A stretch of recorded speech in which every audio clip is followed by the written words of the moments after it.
الشيطان الرجيم. بسم الله الرحمن الرحيم. واتل عليهم نبأ نوح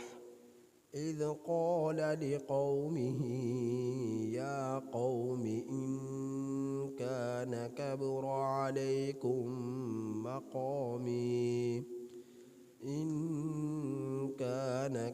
عليكم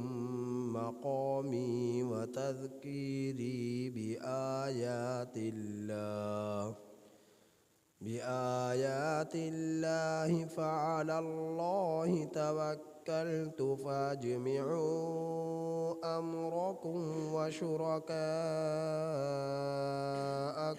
ثم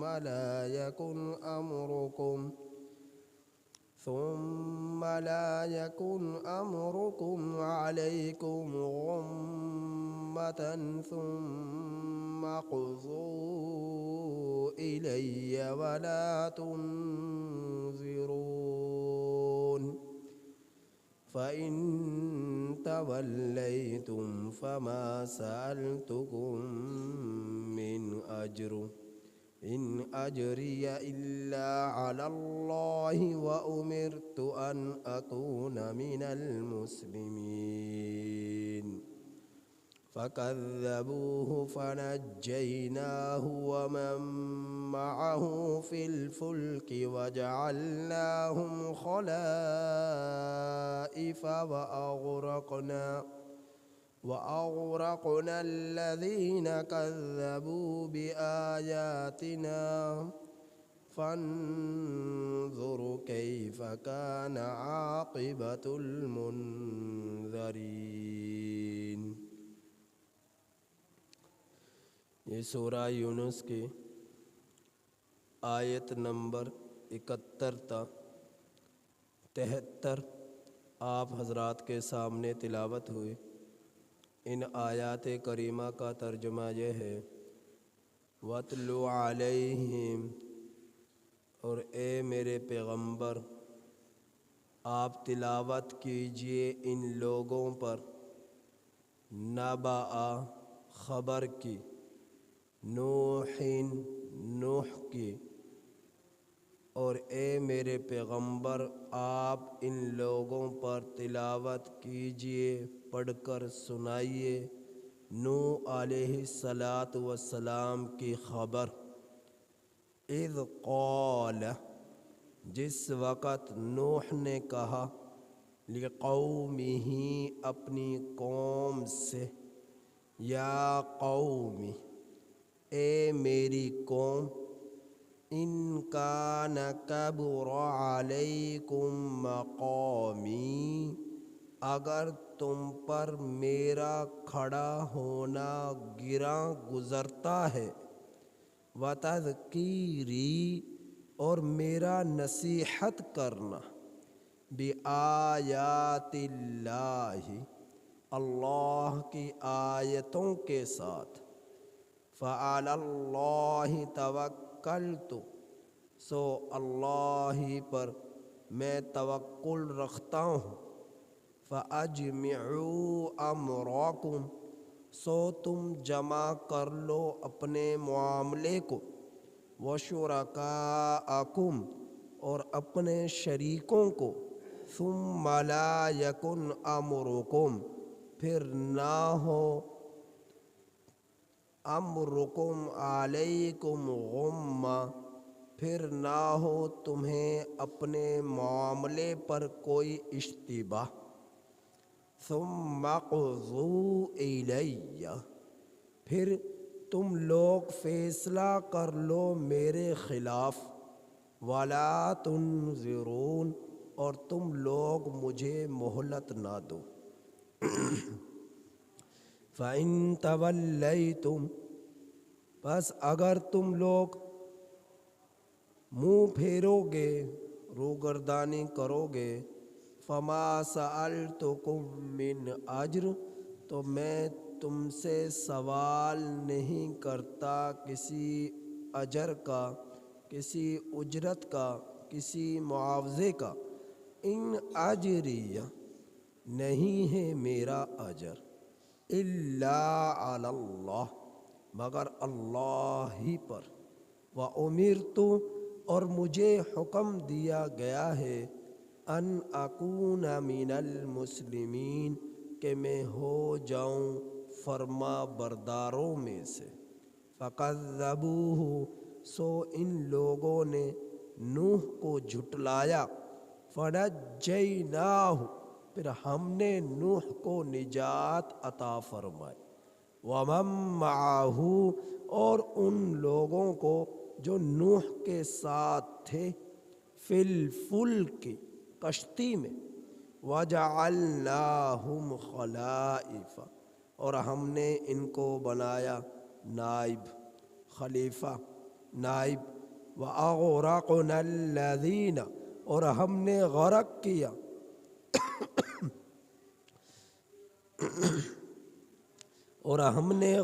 کیا ان لوگوں کو، کذبوا بآیاتنا جنہوں نے جھٹلایا ہماری آیتوں کو، ہماری نشانیوں کو، فانظر سو دیکھ تو، کیف کان عاقبۃ المنذرین کیسا ہوا انجام جھٹلانے والوں کا۔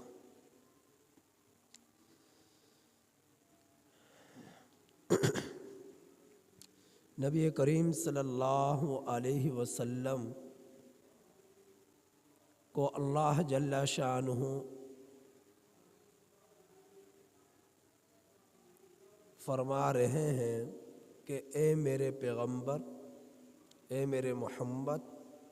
صلی اللہ علیہ وسلم، آپ ان لوگوں کو، مکہ والوں کو،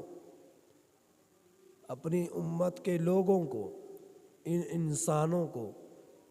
حضرت نوح علیہ السلام کا قصہ سنائیے، ان کے حالات سے انہیں بیدار کیجیے، باخبر کیجیے کہ جس طرح تم آج شرک کرتے ہو، کفر کرتے ہو، روگردانی اختیار کرتے ہو اور پشت پھیرتے ہو اللہ کے احکامات سے، نبی کے معجزات سے، قرآن کی آیات سے، تو ایسے جھٹلانے والوں کا انجام برا ہوا کرتا ہے۔ اور فرمایا کہ تو تم اپنا برے انجام سے پہلے اپنے سے پہلی قوموں کا انجام تمہارے ذہنوں میں ہونا چاہیے۔ اور ان کے ساتھ انجام کیا ہوا، ان پر عذاب کیسے آیا، نبی کریم صلی اللہ علیہ وسلم کی وساطت سے قرآن کے ذریعے اللہ جل شانہ نے ان لوگوں کی خبر دی، ان بدترین لوگوں کی خبر دی اور حالات سے باخبر کیا۔ تو حضرت نوح علیہ السلام کی قوم کا ان آیات کریمہ میں تذکرہ فرمایا کہ اے میرے پیغمبر، آپ ان مکہ والوں کے سامنے حضرت نوح علیہ السلام کے حالات رکھیے اور ان کی قوم پر کس طرح عذاب آیا اسے ان کے سامنے پیش کیجیے۔ اور ان کے حالات کیا تھے، اللہ نے بیان فرمایا، وَاتْلُ عَلَيْهِمْ اے میرے پیغمبر آپ ان پر تلاوت کیجیے، نبا کہتے ہیں خبر کو، نبا کہتے ہیں خبر کو، کہ ان کی خبر دیجیے، نوح کی قوم کی، نبا نوح علیہ السلام کی قوم کی خبر دیجیے۔ اذ قال لقومه یا قوم جس وقت نوح علیہ السلام نے فرمایا اپنی قوم کو، اے میری قوم، ان کان کبر علیکم مقامی و تذکیری اگر تم پر گراں گزرتا ہے،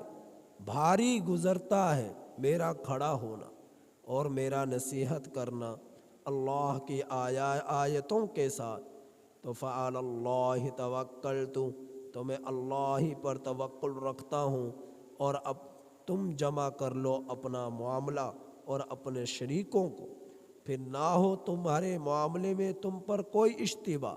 پھر تم فیصلہ کر لو میرے خلاف، ثم اقضوا الی ولا تنظرون، اور تم مجھے مہلت نہ دو، تم مجھے مہلت نہ دو۔ ہوا اصل میں یہ تھا کہ اللہ رب العزت نے اس دھرتی پر، اس زمین پر سب سے پہلے انسان اور سب سے پہلے پیغمبر حضرت آدم علیہ السلام کو بنا کر بھیجا۔ حضرت آدم علیہ السلام کے ذریعے سے سینکڑوں انسان اس دنیا میں آئے۔ ایک انسان سے سینکڑوں مردوں کو اور عورتوں کو اللہ جل شانہ نے اس زمین پر پھیلا دیا، جس کے بارے میں اللہ جل شانہ ارشاد فرماتے ہیں کہ یا ایھا الناس اتقوا ربکم الذی خلقکم من نفس واحدہ، اے انسانوں تمہیں ایک جان سے تمہارے رب نے پیدا کیا، اور پھر فرمایا یا ایھا الناس اتقوا ربکم الذی خلقکم من نفس واحدہ وجعل لکم شعوبا وقبائل لتعارفوا، کہ اللہ رب العزت نے وبث فیہما رجالا ونساء، تمہارے ایک انسان سے بہت سے مردوں کو اور عورتوں کو پھیلا دیا اور کنبے قبیلے اس سے بنا دیے تاکہ تم لتعارفوا ایک دوسرے کو پہچان سکو۔ تو پہلا ایک انسان، ایک جان، جس سے سینکڑوں مردوں کو پیدا کیا،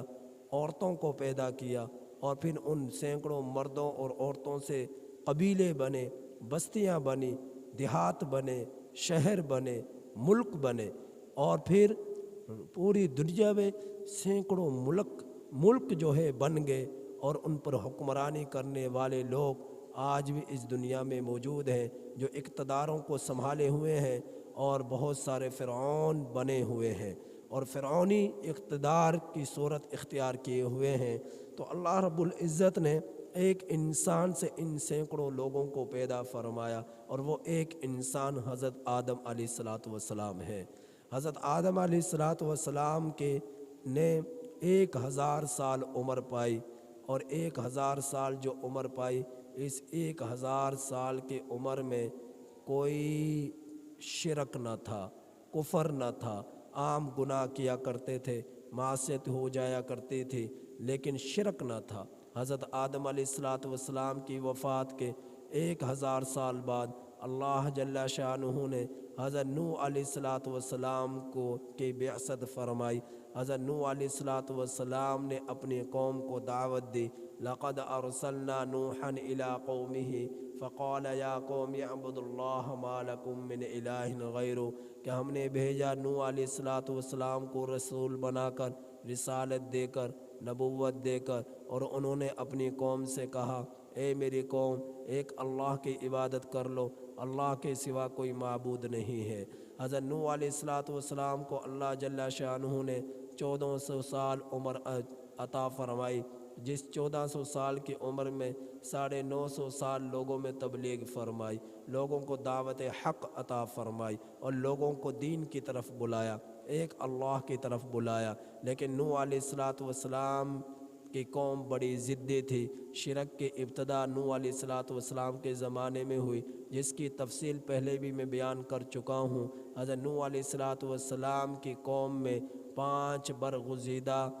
لوگ تھے، ایک کا نام ود تھا، ایک کا نام سوا تھا، ایک کا نام یغوث تھا، ایک کا نام یعوق تھا، اور ایک کا نام نصر تھا۔ یہ 5 برگزیدہ اللہ کے بندے تھے، نیک تھے، متقی تھے، اور ان کا تقوی مشہور تھا، علاقے والوں میں ان کی شہرت تھی، اور لوگ ان کے بہت زیادہ کثرت میں ان سے عقیدت رکھتے تھے، اور ایک جماعت ان سے محبت کرتی تھی۔ تو یہ 5 اللہ کے برگزیدہ بندے تھے۔ ود کے بارے میں آتا ہے کہ حضرت ادریس علیہ السلام کا یہ لقب ہے۔ حضرت ادریس علیہ السلام اللہ کے پیغمبر تھے، اور باقی جو ہے ان کے بیٹے تھے، تو سب برگزیدہ پیغمبر تھے، ود، سوا، یغوث، یعوق، نصر۔ تو لوگ ان سے محبت کرتے تھے، ان سے عقیدت رکھتے تھے۔ ایک وقت آیا کہ یہ پانچوں کو پانچوں دنیا سے چلے گئے۔ اب لوگ جو ان سے محبت کرنے والے تھے، وہ افسردہ رہنے لگے، اداس رہنے لگے۔ ابلیس آیا، اس نے پوچھا کیوں تم اداس ہو، کیوں تم پریشان ہو؟ تو انہوں نے کہا کہ ہمارے نیک لوگ تھے، بزرگ تھے، انہیں دیکھ کر ہمیں اللہ یاد آتا تھا، ہم نافرمانی سے بچتے تھے، گناہ سے بچتے تھے، وہ اب دنیا میں نہ رہے، وہ چلے گئے۔ ابلیس نے کہا کیوں اداس ہوتے ہو؟ اس کا حل میں تمہیں بتلاتا ہوں، تم ایسا کرو کہ ان کے مجسمے بنا لو، ان کی مورتیاں بنا لو، ان کے بت بنا لو، اور انہیں اپنے ساتھ ساتھ رکھا کرو۔ جب کبھی گناہ کا داعیہ تمہارے دل میں آئے تو فوراً تم ان کو نکال کر دیکھ لیا کرو، تمہیں حیا آئے گی اور تم جو ہے گناہ نہ کر سکو گے۔ انہوں نے ایک مرتبہ ان سے یہ تو نہ کہا کہ تم شرک کر لو، ان کے سامنے سجدے کر لو، کیونکہ وہ ان عقیدے میں پختہ تھے، توحید پرست تھے، اب وہ ایسا کر نہیں سکتے تھے۔ تو بہرحال اس نے آہستہ آہستہ انہیں شرک پر لانا تھا، ان کی نسلوں کو شرک پر لانا تھا، تو اس نے کیا کیا، ان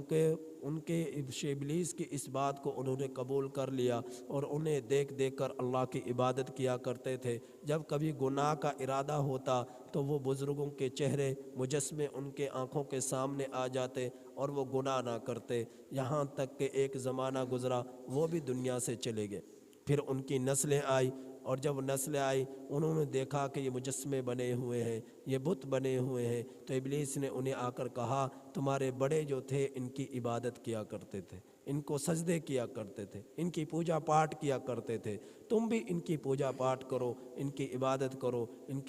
کے سامنے سجدہ کرو، یہ تمہارے معبود ہے، یہ تمہارے الہ ہیں۔ تو انہوں نے ان کی پوجا پاٹ کرنا شروع کر دی۔ اس طرح شرک کی ابتدا ہوئی، اور پھر وہ شرک پھیلا بستیوں میں،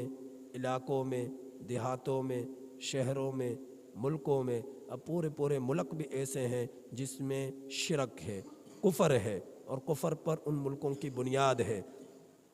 تو یہ شرک کی ابتدا حضرت نوح علیہ السلام کے زمانے میں ہوئی۔ حضرت نوح علیہ السلام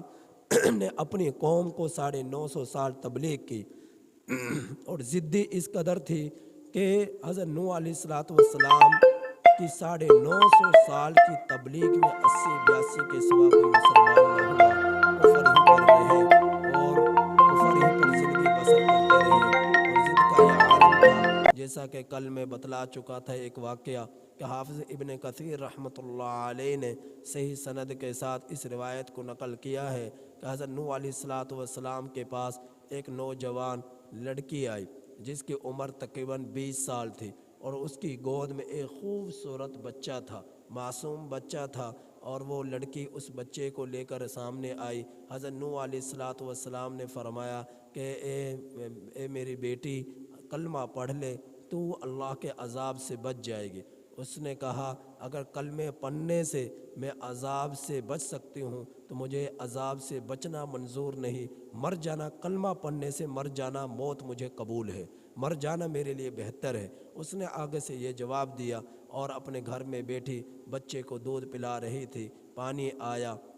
آیا اور رفتہ رفتہ پانی بڑھتا گیا۔ اسے نہیں معلوم تھا کہ پانی اسے ڈبو دے گا، اس کے بچے کو ڈبو دے گا، وہ تو اللہ کا عذاب تھا۔ اور اس نے اس بچے کو اپنے سینے سے ہٹایا، آسمان پر اٹھایا، پانی نے اسے ڈبو دیا، یہاں تک کہ بچے سمیت وہ عورت غرق ہو گئی۔ اس نے موت کو قبول کر لیا، عذاب کو قبول کر لیا، لیکن کلمہ نہ پڑھا۔ کلمہ پڑھ لیتی تو کامیاب ہو جاتی، بچ جاتی اللہ کے عذاب سے، لیکن اس نے ضد کی بنا پر کلمہ نہ پڑھا اور غرق ہو گئی۔ اللہ جل شانہ نے حضرت نوح علیہ السلام کو حکم دیا۔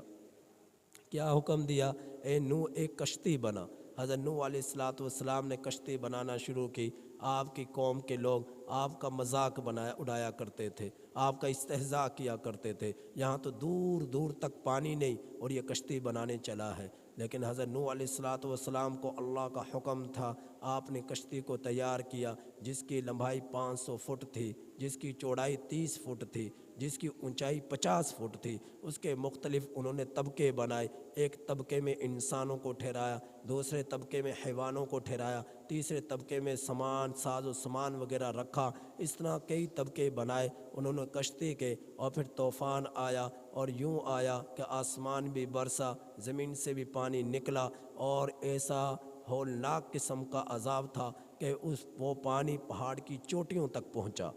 اور پوری کی پوری قوم کو برباد کر دیا۔ صرف وہی بچے کہ جو نوح علیہ السلام پر ایمان لانے والے تھے۔ تو حضرت نوح علیہ السلام کے بارے میں ان آیات کریمہ میں اللہ جل شانہ نے ارشاد فرمایا کہ حضرت نوح علیہ السلام نے جب اپنی قوم کو دعوت دی تو قوم کو گراں گزرتا تھا، ان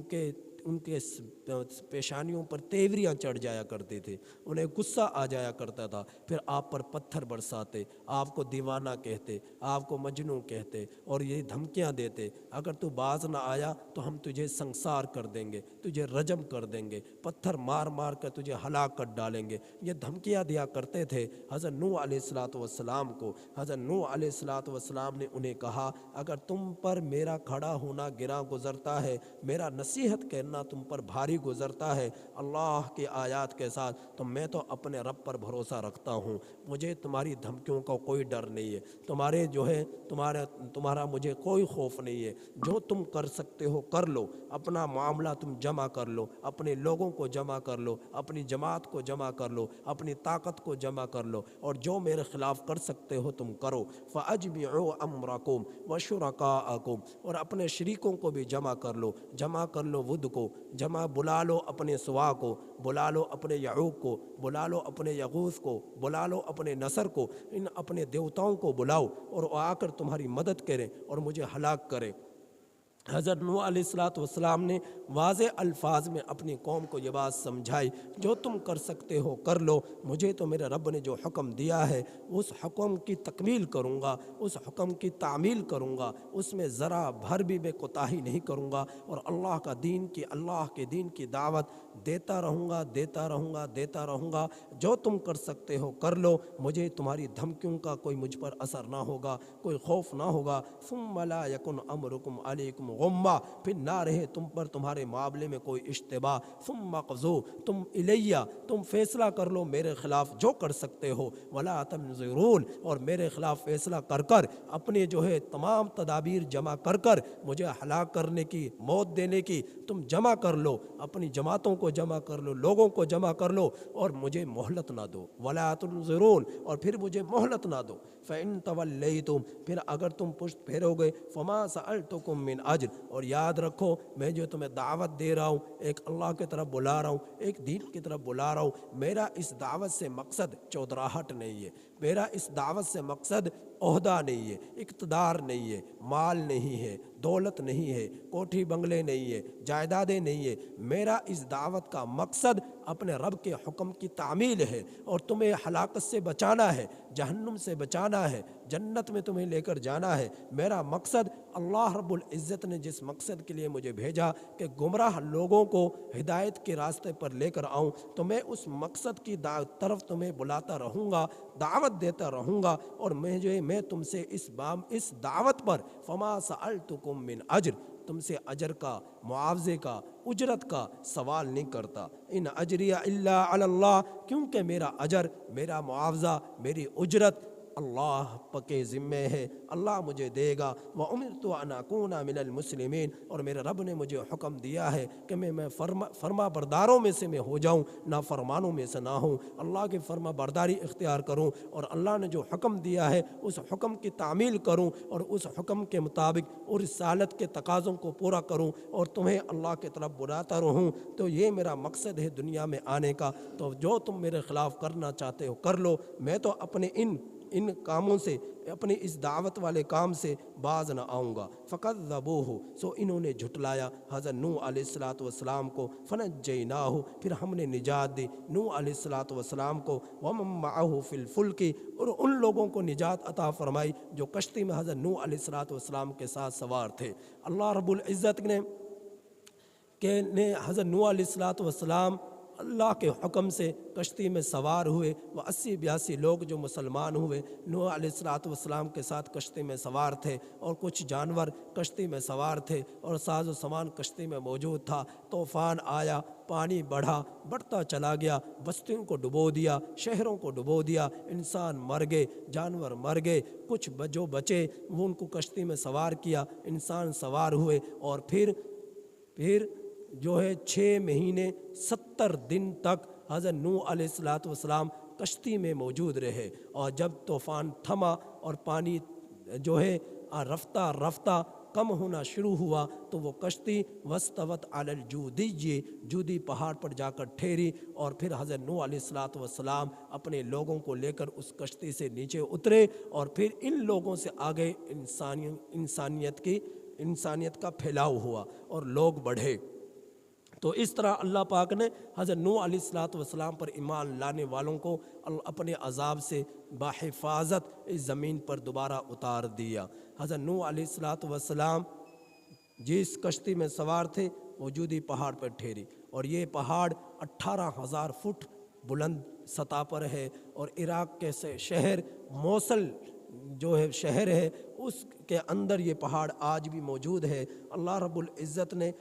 اللہ پر ایمان لانے والوں کو اس طرح اپنے عذاب سے بحفاظت زمین پر اتارا۔ اللہ رب العزت اس کا تذکرہ فرما رہے ہیں کہ فَكَذَّبُوهُ، انہوں نے نوح علیہ السلام کو جھٹلایا، فَنَجَّيْنَاهُ، ہم نے اس کو نجات دی، اور ان لوگوں کو بھی نجات دی جو نوح علیہ السلام کے ساتھ کشتی میں سوار تھے۔ پھر ان لوگوں کو وَجَعَلْنَاكُمْ خَلَائِفَ، ہم نے اپنا نائب بنایا، وَأَغْرَقْنَا الَّذِينَ كَذَّبُوا بِآيَاتِنَا، اور ہم نے غرق کر دیا ان تمام لوگوں کو جنہوں نے جھٹلایا ہماری آیتوں کو۔ فانظر، اے میرے پیغمبر آپ ان مکہ والوں سے کہیے، ان مشرکین سے کہیے کہ دیکھو، فانظر، تم دیکھو، کیف کان عاقبۃ المنذرین، اے مکہ والو، اے نافرمانو، اے مشرکوں، اے کافروں، تم دیکھو کیسا ہوا انجام ان لوگوں کا جنہوں نے اللہ کا انکار کیا، اللہ کی نشانیوں کا انکار کیا، اللہ کی طرف سے عطا کردہ معجزات کا انکار کیا، اللہ کے پیغمبروں کی رسالت کی تکذیب کی، خدائی کا انکار کیا۔ تو ایسے لوگوں کا انجام کیسا ہوا؟ اگر تم باز نہ آئے معصیت سے، اگر تم باز نہ آئے کفر سے، اگر تم باز نہ آئے شرک سے، تو اے مکہ والو تم بھی اللہ کے عذاب سے نہیں بچ سکتے۔ اور جب وہ باز نہ آئے تو پھر اللہ نے عذاب چکھایا انسانوں کے ہاتھوں، مسلمانوں کے ہاتھوں۔ غزوہ بدر میں قلیل سی تعداد تھی مسلمانوں کی، اور ان کافروں کے بڑے بڑے سردار غزوہ بدر میں مارے گئے، غزوہ احد میں مارے گئے، غزوہ تبوک میں مارے گئے، غزوہ خندق میں مارے گئے، غزوہ خیبر میں مارے گئے۔ جگہ جگہ اللہ رب العزت نے ان لوگوں کو ذلیل کیا، رسوا کیا، اور دنیاوی عذاب ان کو چکھایا، اور آخرت کا عذاب تو ان لوگوں کے لیے یقینی ہے۔ تو ان آیات کریمہ سے ایک بات سمجھ میں آئی کہ ہم اس دھرتی پر رہتے ہوئے کبھی اللہ کی نافرمانی نہ کریں، کفر کے قریب نہ جائے، شرک کے قریب نہ جائے، اللہ کے احکامات کی خلاف ورزی نہ کریں، کیونکہ یہ زمین اللہ کی ہے، یہ جان اللہ کی ہے، ہمیں اللہ نے پیدا کیا، ہم اللہ کے مخلوق ہیں، اللہ ہمارا خالق ہے، اور اکیلا پوری کائنات کے نظام کو چلا رہا ہے۔ ہم اس کی پلک جھپکنے کے برابر بھی نافرمانی نہ کریں۔ اگر نافرمانی کریں گے تو وہ وقت دور نہیں کہ جس طرح اللہ نے دوسری قوموں کو ہلاک کیا، ان کو گرفت کی، ان کی پکڑ کی، تو وہ ہماری بھی پکڑ کر سکتا ہے۔ وہ رب اس وقت بھی زندہ تھا، آج بھی زندہ ہے، اس وقت بھی موجود تھا، آج بھی موجود ہے۔ وہ رب ہمیشہ سے ہے، ہمیشہ رہے گا۔ فنا ان لوگوں کو بھی ہوا اور فنائیت ان لوگوں کو بھی ہوگی، اور اللہ نے اس بات کا قرآن کریم میں واضح الفاظ میں بیان کر دیا، واضح کر دیا انسانوں پر کہ انسانوں کل من علیہا فان، ہر چیز کے لیے فنا ہے۔ وَيَبْقَى وَجْهُ رَبِّكَ ذُو الْجَلَالِ وَالْإِكْرَامِ، بقا صرف اور صرف تیرے رب کی ذات کے لیے ہے، ہر چیز نے فنا ہو جانا ہے، لہٰذا اس رب کے لیے جیو، اس رب کے لیے مرو، اپنا رات اور دن اس رب کی محبت میں گزارو تو تم کامیاب ہو سکتے ہو، ورنہ ناکامی ہے، چاہے کتنے عہدے اور اقتدار اور عزت اور شہرت عارضی طور پر تمہیں، بناوٹی طور پر تمہیں کیوں نہ مل جائے، آخرکار ہر چیز کے لیے ایک دن فنا ہے۔ لہٰذا حقیقت کو پہچانو اور اپنے رب کی یاد میں لگ جاؤ اور اس رب کی مان کر زندگی گزارو۔ اللہ پاک سے دعا ہے کہ اللہ تعالی ہمیں ان آیات کریمہ کی کامل سمجھ نصیب فرمائے اور عمل کی توفیق نصیب